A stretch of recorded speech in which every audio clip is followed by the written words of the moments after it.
સુરત નાંદેડમાં 5 કરોડની ચકચારિત લૂંટમાં વોન્ટેડ આરોપી ભિવંડીથી પકડાયેલો બ્લેકના વ્હાઇટ કરવાનું કહી યાર્ડના વેપારને લૂંટી લેવાયા હતા.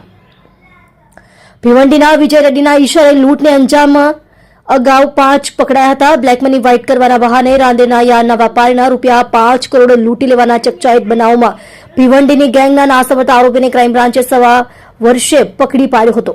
મળતી વિગતો પ્રમાણે રાંદેરમાં નવયુગ કોલેજની પાછળ શાંતિ પેલેસમાં રહેતા યાર્ડના વેપારી હરીશ વાકાવાલા ગત તારીખ 20/9/2024ના રોજ બપોરના સુમારે 5 કરોડની લૂંટનો ભોગ બન્યા હતા. બ્લેક મની વ્હાઇટ કરવાના ચક્કરમાં મહારાષ્ટ્ર ભિવંડીના ગેંગ ભેટી ગઈ હતી.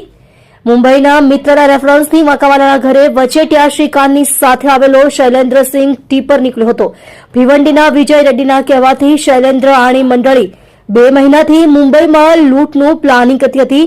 ઇનોવામાં 5 જણા અને હોન્ડા અમેઝ કારમાં 3 જણા આવ્યા હતા. ગેંગનો 9મો સભ્ય શૈલેન્દ્રસિંહ અમેઝ કાર દૂર ઉભી રહી અને ગતિવિધિ પર નજર રાખી રહી હતી. 5 કરોડ ભરેલી 6 બેગ ઇનોવામાં મૂકી શૈલેન્દ્ર ગાડીમાં બેસી ગયો હતો અને બાદમાં શ્રીકાંતને પણ ગાડીમાં બેસાડીને તેઓ ભાગી છૂટ્યા હતા. ક્રાઇમ બ્રાન્ચે વલસાડ જિલ્લા પોલીસ સાથે સંકલનમાં રહી 5 આરોપીને ગણતરીના કલાકોમાં જ પકડી પાડ્યા હતા, જે તમામ હાલ જેલમાં છે.